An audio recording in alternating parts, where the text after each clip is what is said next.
Boa noite a todos. Que Jesus nos abençoe, nos inspire, nos dê a devida sustentação e nos dê a sua santa paz. O assunto que nos traz hoje aqui vem do Livro dos Espíritos e eu acho que todo mundo já sabe, o Livro dos Espíritos tem 4 partes. A terceira parte é toda ela dedicada às leis morais. E o tema da nossa palestra é justamente uma dessas leis, a 11ª das leis morais, que chama Lei de Justiça, de Amor e de Caridade. É interessante que Kardec e a espiritualidade que fez toda essa doutrina espírita, né? Eles colocaram, interessante que colocaram justiça junto com amor e caridade na mesma lei.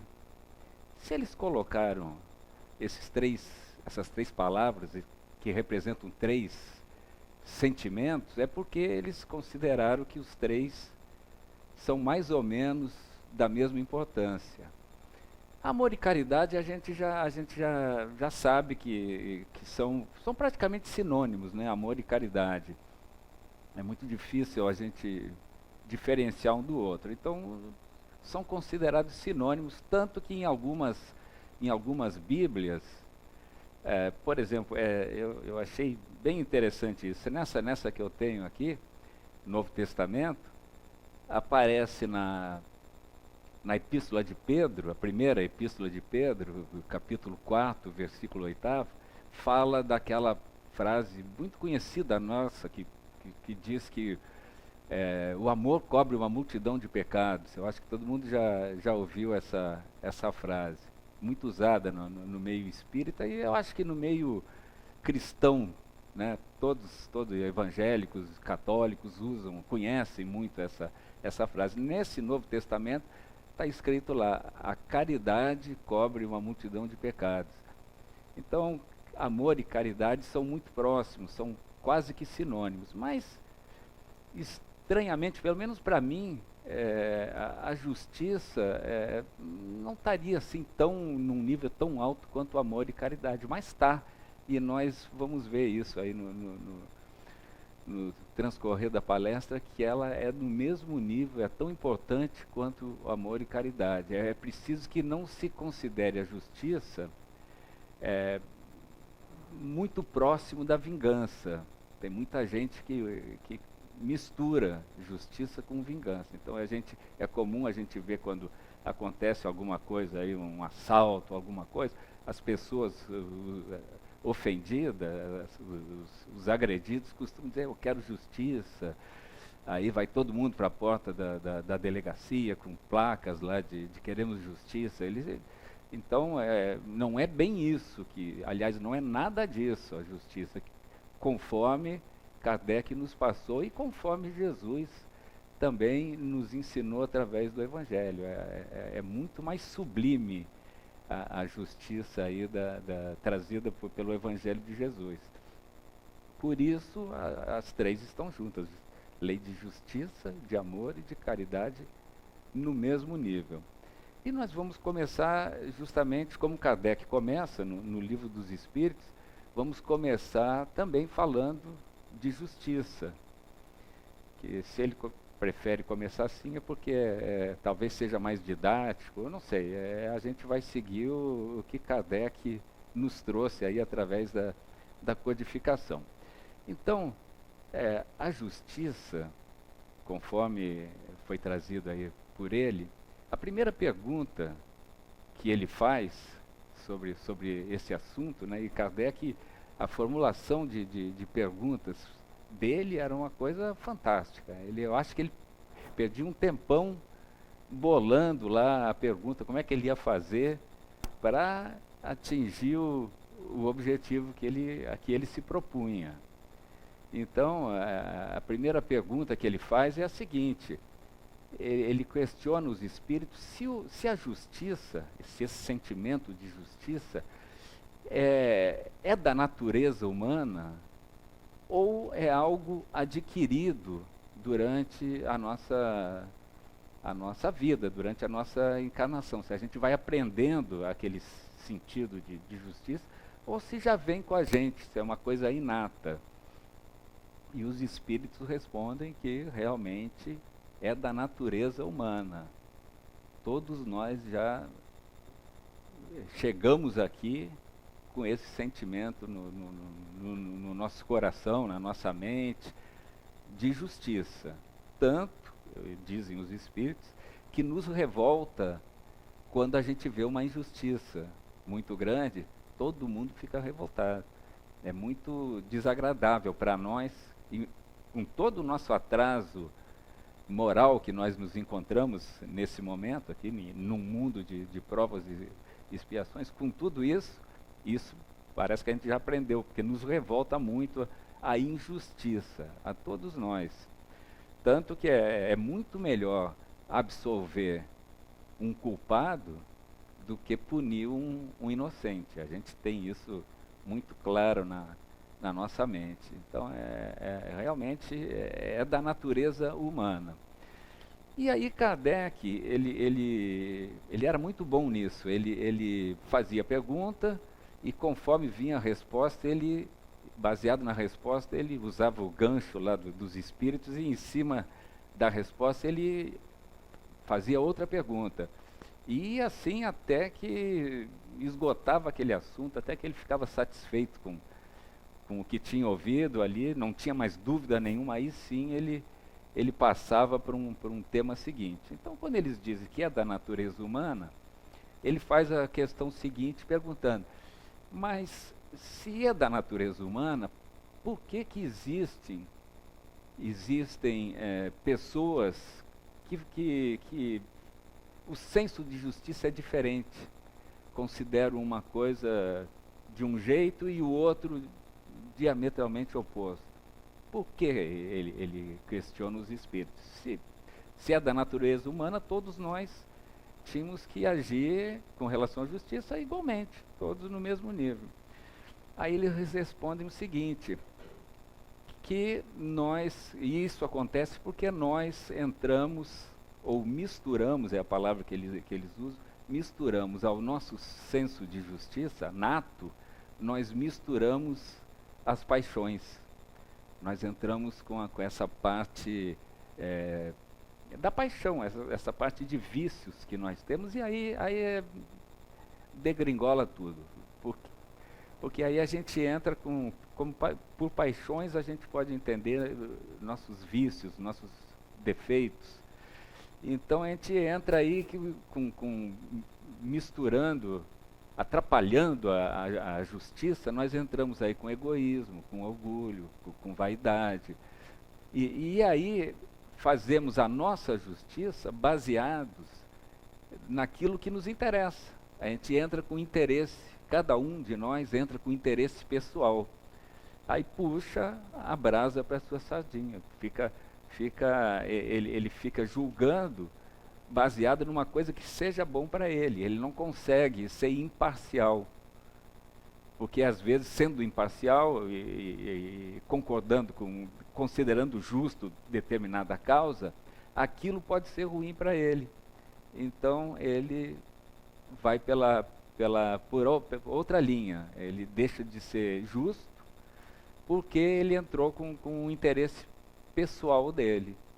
E de uma maneira geral, nós todos, de certa forma, somos assim. A gente estamos cheios de defeitos e desses vícios, né? Principalmente o egoísmo e o orgulho, que nós já sabemos que são as mazelas da humanidade, os grandes vilões, os grandes culpados, né? E nós somos portadores desses vícios. Então, misturamos ao senso de justiça, nós misturamos as paixões. E aí, segundo os espíritos, a coisa complica muito, e aí fica pessoas agindo de maneiras opostas para a mesma causa, considerando uns justo e outros injusto, a mesma coisa. Bom, aí então, isso eu acho que quanto a isso não é uma realidade, não resta dúvida, todo mundo concorda. Aí Kardec, ele pergunta, eu pelo menos estudando isso, eu acho que ele ficou pensando, pô, mas então o que é, na verdade, o que é justiça? Aí ele pergunta, e pede para os espíritos uma definição. Qual seria a melhor definição de justiça? É uma questão que ele faz para os espíritos. Aí os espíritos respondem o seguinte, que justiça é cada um desejar para os outros aquilo que desejaria para ele mesmo. Essa é a definição que foi dada pelos espíritos. Mas, além disso, ele fala em respeitar o direito dos outros. Então, a gente, parece uma pergunta, uma resposta tão simples, né? Aparentemente tão simples. O que é justiça? A justiça é cada um, resumidamente, justiça é cada um respeitar os direitos dos outros. Então, se você está lendo o Livro dos Espíritos, quando você chega nessa questão, o que é justiça? Justiça é cada um respeitar os direitos dos demais. Você, tudo bem, e vai para a próxima. E não para muito para ficar pensando em cima dessa frase muito simples. Ninguém tem dúvida, todo mundo tem que respeitar o direito dos outros. Mas, se a gente começar a pensar profundamente nessa frasezinha pequena e simples, nós vamos ver a grandiosidade dessa frase aparentemente simples, respeitar os direitos dos outros. E eles só dizem isso, essa é a definição. Aí a gente fica pensando, se estudando a fundo isso, tentando interpretar melhor o que os espíritos quiseram dizer, nós vamos perceber o seguinte, se cada um fizesse isso, respeitasse os direitos dos outros, seria outro mundo. Não é muito difícil a gente ficar imaginando isso, começar a pensar nos desdobramentos disso aí, dessas atitudes, se todos respeitassem os direitos dos outros, seria outro mundo. Seria um mundo, nós já talvez passássemos direto de provas e expiações para mundos ditosos. Daríamos um salto. Porque vejam bem, todo problema do ser humano é justamente a falta do respeito ao direito dos outros. É muito simples. Então, por exemplo, quando alguém rouba outra pessoa, na verdade, o que ela está fazendo? Não está respeitando o direito do outro. Está tomando algo que é do outro, não é dele. Então, e tudo é assim. Todos os problemas, mataram anteontem na lagoa aquele ciclista, falta de respeito de um para com o outro, para com a vida. Nesse capítulo aqui ele fala de que o maior direito do ser humano é o direito de viver. E realmente é o direito à vida. Então, ninguém tem o direito de tirar a vida de outro. E justamente o problema todo é porque a gente não respeita o direito dos outros. E aí existe o roubo, os crimes todos, os delitos, até coisinhas, estou falando de coisas mais graves, mas coisas pequenas também. Coisinhas pequenas que não são suas, não tem que pegar. Imagine o mundo, vamos continuar imaginando aí outros exemplos de se a gente respeitasse o direito dos outros. Se você achasse um dinheiro na rua, você não pegaria, porque aquele dinheiro não é seu. Então você simplesmente, num mundo melhor, você pegaria aquele dinheiro, levaria para um departamento qualquer do Estado. Eu achei isso aqui. Porque fatalmente ia chegar dali a pouco, ou um dia depois, alguém lá, perdi 100 reais. Ah, está aqui, toma o seu dinheiro. Seria outro mundo. Seria outro mundo. Então, tudo baseado naquela frasezinha dos espíritos, respeitar o direito dos outros. Uma coisa tão simples, mas a falta disso causa todos os problemas da humanidade, de todos os países, não é só Brasil, não, é todos os países, todos os problemas do ser humano são por causa dessa frasezinha aí que os espíritos, com aquela capacidade que eles têm de ensinar, nos passaram. E eu gosto de ficar fazendo pensando e tendo nesses desdobramentos para ver o mundo, como seria bom todo mundo fazendo isso, devolvendo dinheiro, o caixa devolveu um troco a mais, você na mesma hora devolve.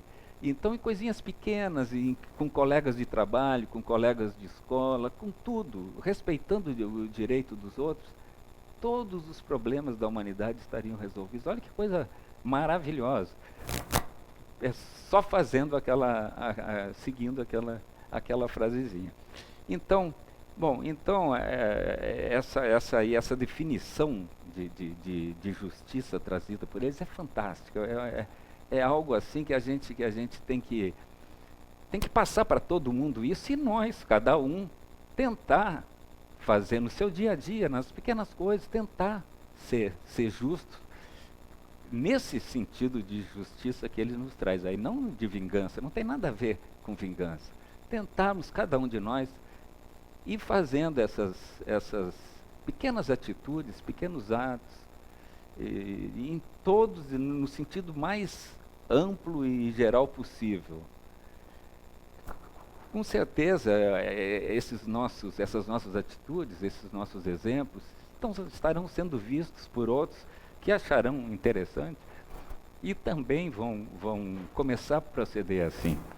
E isso aí não pode ir num crescendo tão grande, e a gente consegue acelerar esse nosso processo de evolução espiritual que vem acontecendo tão lentamente, né, ao longo das encarnações aí. Eu não sei quantas vezes cada um de nós já veio aqui, fala-se que em média já foram 2.500 vezes. Eu acho até que pode ser verdade, eu até já fiz as contas, botei no papel para ver se era possível, e é possível, considerando que se viva aí uns 80 anos e que se fique na erraticidade uns 50, 60. Claro que isso é muito, mas se você fizer isso, você vê que é possível, desde que o homem está na face da Terra. Então, a grande verdade é que a gente já veio muitas vezes, mas sempre marcando passo, porque a gente nasce, cresce, vira adulto, envelhece e volta para casa.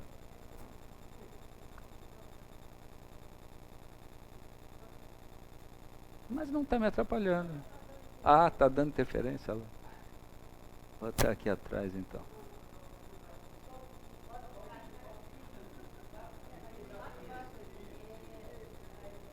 Tá bom. Bom, então é isso. A gente precisa dar um salto de qualidade no nosso progresso moral. E a oportunidade de fazer isso é enquanto estamos encarnados. Então é uma dádiva, a gente está aqui e agora. Então usemos isso aí no nosso dia a dia para ver se a partir nas próximas a gente já vem muito melhor e ajuda aí a dar uma alavancada no planeta. Não adianta pensar nos outros, tem que cada um pensar em si.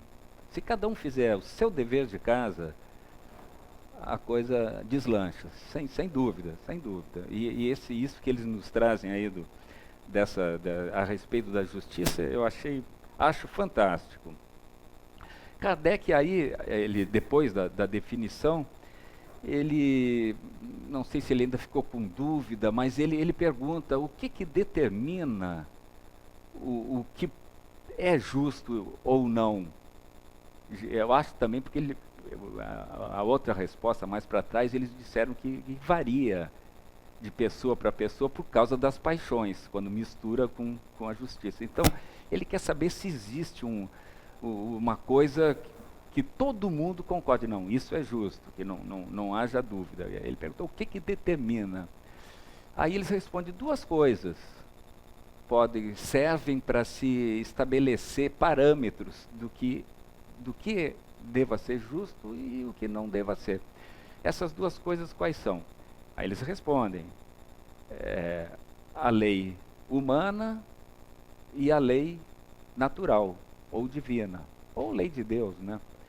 Que é a primeira lei. Nós estamos falando da 11ª lei. Das 12 leis morais, a primeira é a lei natural, ou a lei divina. Então eles respondem que essas duas leis determinam aí essa questão de justiça. E explicam um pouco melhor. Eles falam primeiro da lei humana, a lei do homem. A lei do homem, segundo eles, é importante para nós, sem dúvida. A gente precisa ter uma lei. E nós temos todos os países, e varia um pouco de país para país, mas nós temos a nossa lei, o Código Penal, que estabelece muita coisa aí, que nos diz o que está errado, o que é delituoso, o que não pode, aquilo que ela omite, e a lei de vez em quando omite alguma coisa, e no jargão jurídico, aí tudo que a lei omite, você pode fazer. Se não está na lei, não é proibida. A internet, por exemplo, é um belo exemplo disso. É uma coisa nova, não estava na lei, não sei se já está, mas nem podia estar, porque não existia, era uma coisa... Então, as pessoas saíam lá publicando qualquer coisa, e a lei não pode punir porque é omissa não dizia nada a respeito. Agora parece que já está sendo regulamentada aos poucos, de vez em quando alguém entra na justiça porque foi publicado alguma coisa contra ele e tal. Mas a lei está aí, a lei humana, para ser cumprida, e ela estabelece penas também. Se matar de 5 a 10 anos, se roubar... Aí, claro, aí entra aquela parte de atenuantes e agravantes. E é muito falha, segundo os próprios espíritos. A lei humana é muito falha. E é mutável. Ela vai mudando ao longo dos anos, ao longo dos séculos. Se nós pegarmos aí a lei, e isso eles dão esse exemplo.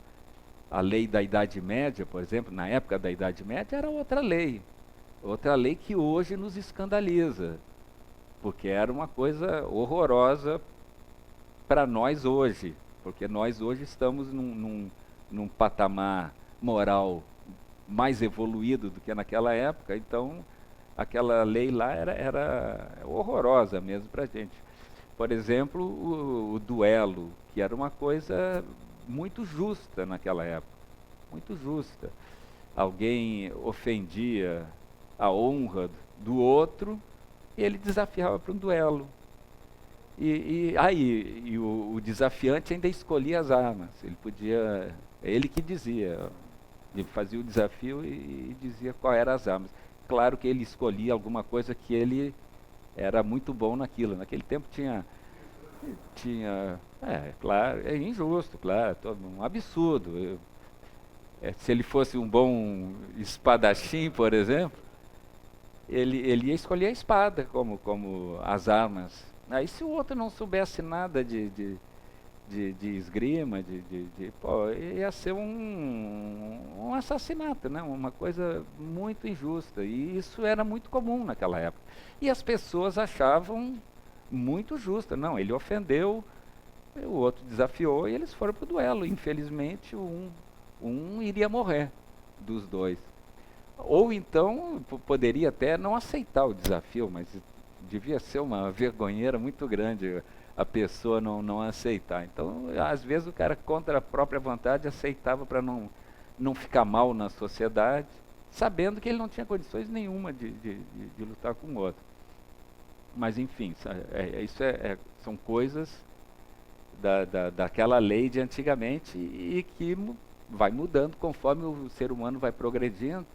Essas leis vão sendo aperfeiçoadas. Daqui a 2000 anos nós teremos uma lei muito mais branda, até porque não precisará da violência que tem hoje. No próprio Estados Unidos, tem estados que ainda têm a pena de morte, até hoje. Pô. Volta e meia, está cheio de gente no corredor da morte lá. Para nós isso é um absurdo, matar alguém. Como mataram um brasileiro agora, porque foi pego com drogas lá quer dizer, ficou 11 anos preso e depois ainda foi executado.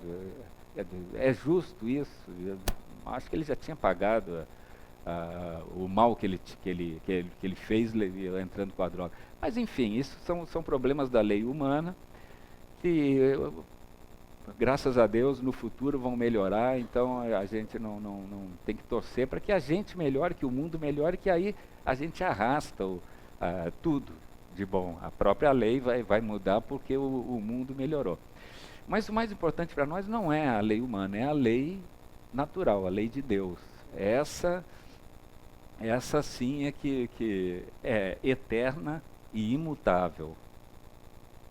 Essa não muda nunca. Então vejam que coisa boa uma lei que é perfeita. Daqui a 10 mil anos vai ser a mesma. Não precisa mudar. Por isso ela é eterna e é imutável porque é perfeita. Nunca vai. Ela é baseada no que nós falamos aí, que os Espíritos nos trouxeram. Baseado na justiça plena, respeitando-se o direito dos outros. Pronto, não precisa mais mexer em nada, ela estará sempre atualizada. E aí Kardec pergunta para os espíritos sobre como que a lei divina determina essa questão de justiça aí. Como é que, para que ela seja justa para todos, embora a gente misture com as paixões, a lei divina não entra nesse mérito das paixões individuais de cada um de nós. Ela é direta, imutável, eterna e justa. E todo mundo concorda. Não há como discordar. Então a pergunta é sobre a verdadeira justiça. E aqui eu vou perder um tempinho.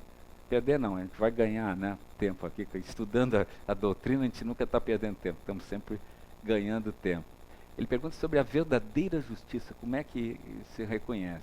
Aí eles dizem, os espíritos, que a verdadeira justiça consiste em cada um desejar para os outros o que desejaria para si próprio. E não, olha a sutileza aí do detalhe, e não desejar para si o que desejaria para os outros. Então, dá um nó num primeiro momento na cabeça da gente, porque parece a mesma coisa. Eu vou repetir. Desejar para os outros, vou falar mais resumidamente para ficar mais claro. Todo mundo quer para si o que tem de melhor.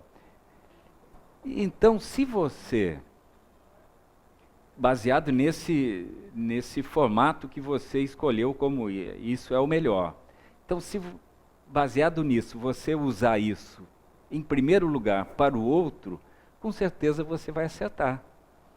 Com certeza se você queria aquilo para si, porque você acha que aquilo é melhor, e você primeiro ajuda o próximo, então isso é um parâmetro perfeito de coisa justa. Ninguém pode questionar uma coisa dessa.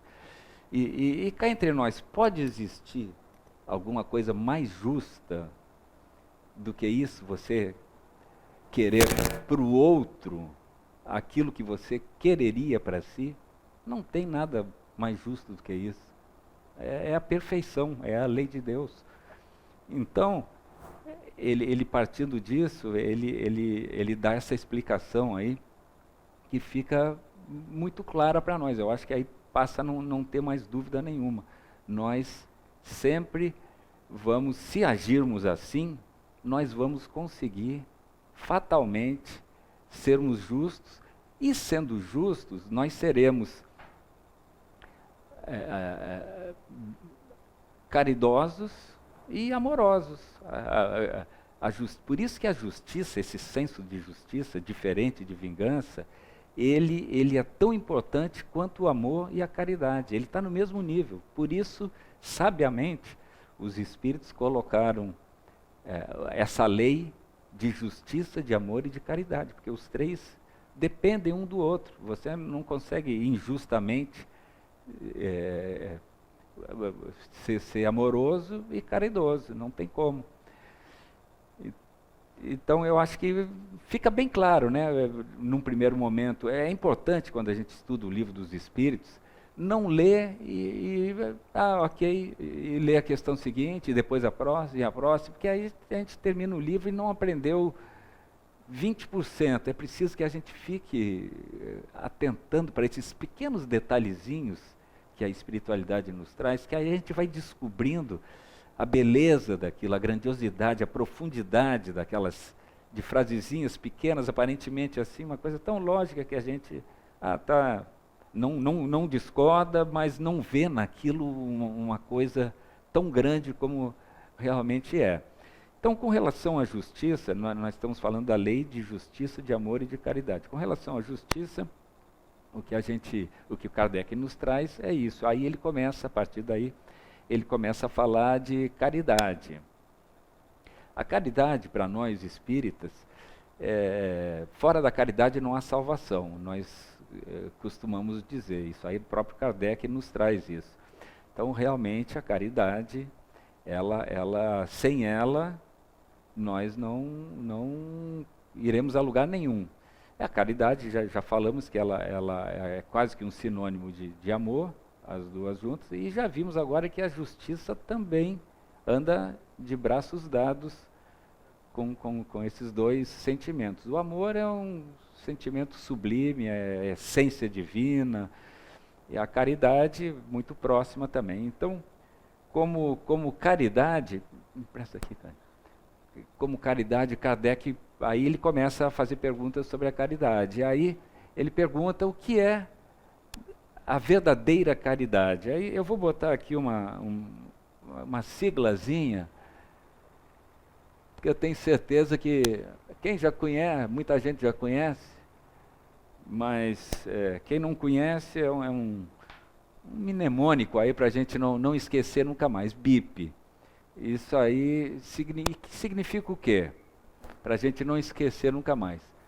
Benevolência, indulgência e perdão.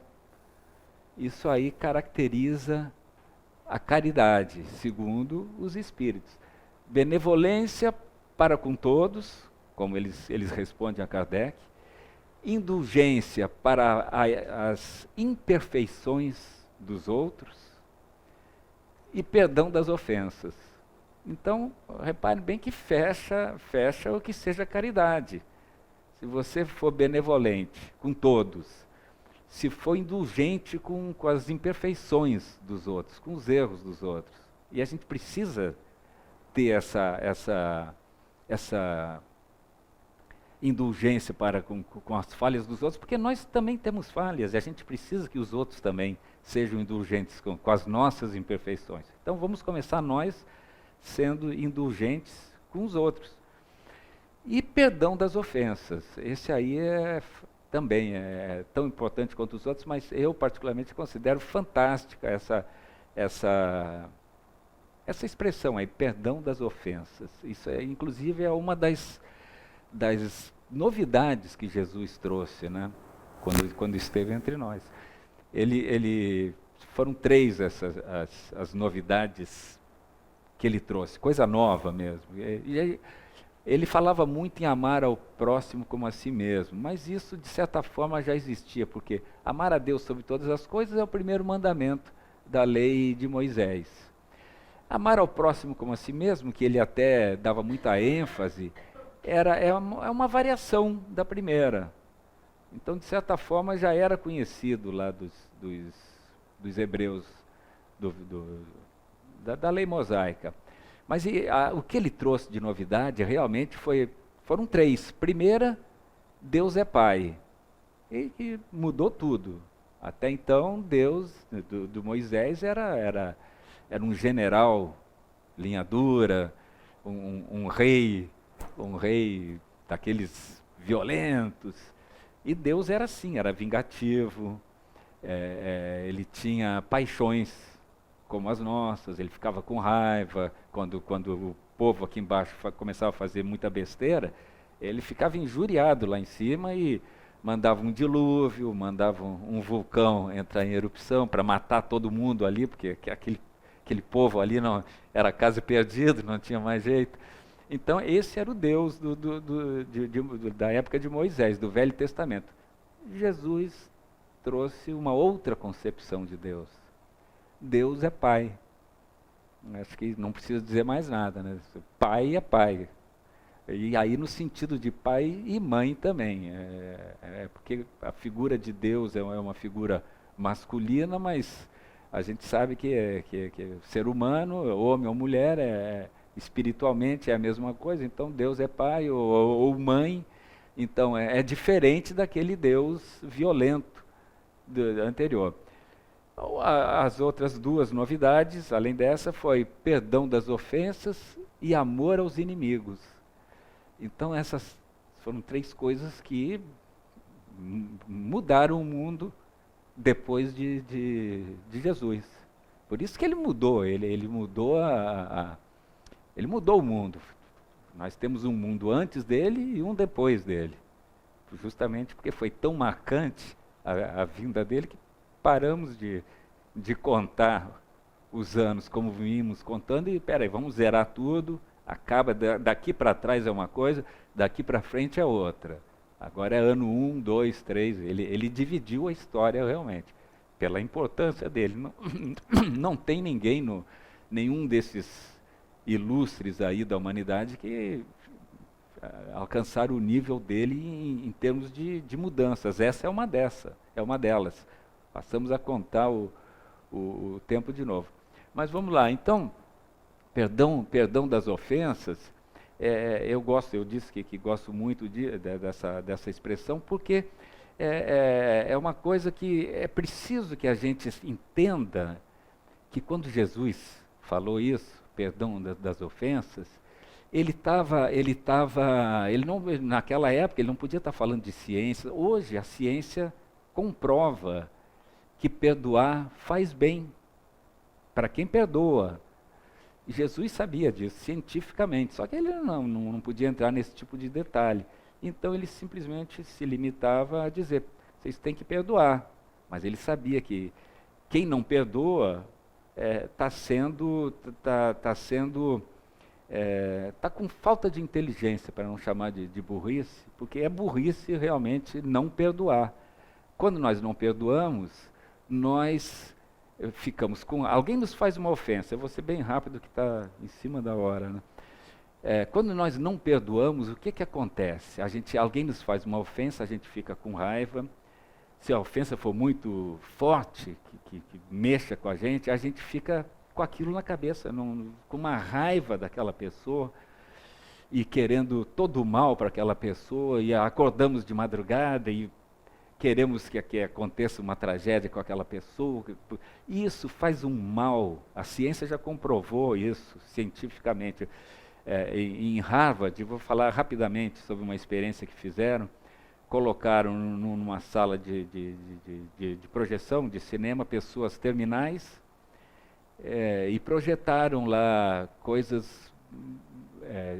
Madre Teresa de Calcutá, socorrendo ali os moradores de rua, a BPR de França, Albert Schweitzer, aquele médico que teve lá na África, que construiu um hospital e foi morar lá no interior, não lembro o nome do lugarejo lá, mas então, esse tipo de pessoas. E também projetaram comédias, Gordo e Magro, Três Patetas, Charlie Chaplin, e os doentes ali, terminais todos, deram boas risadas, adoraram aquilo tudo. No final foi colhido um pouquinho da saliva de cada um, e viram que a imunoglobulina de todos estava altíssima, de pessoas sãs.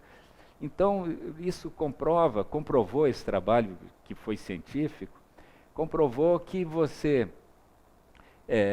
se tivesse sempre aquele tipo de vida, provavelmente não ficaria doente. Ou aqueles que estavam doentes ficariam bons, porque melhoraram assim, de uma hora para outra, pela imunoglobulina. Então, eles estavam com um patamar muito alto, de saudáveis.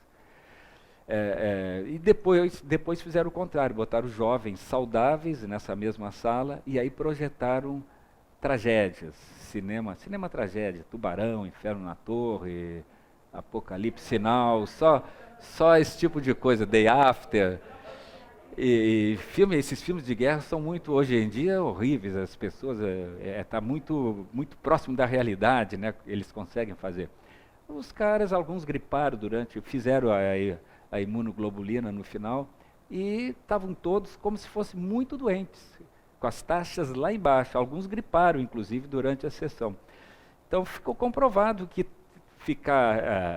que esse tipo de pensamento ruim, tristeza, adoece. Então, e quem não perdoa, está sempre com isso. Quando você pensa, ao pensar os neurônios se comunicam, são as sinapses, passam para a corrente, passam para o sistema nervoso central, daí para o sistema glandular, endócrino, e desse sistema para o sistema imunológico. Baixa as defesas, a pessoa fica doente. Então, não perdoar é tomar veneno para o outro morrer, para o seu inimigo morrer. Claro, com certeza quem vai morrer é o que está se envenenando, jogando na corrente sanguínea toxinas e vai acabar morrendo. Então, perdão às ofensas faz parte da caridade, justamente com amor aos inimigos. E Deus é Pai, foi outra novidade que ele trouxe. Mas, enfim, então, justiça, caridade e amor, 3 sublimes sentimentos que devem ser muito aí praticados por todos nós. E eu estou falando aqui teoricamente, é muito fácil. Eu sei que na prática é muito mais difícil, mas a gente tem que tentar.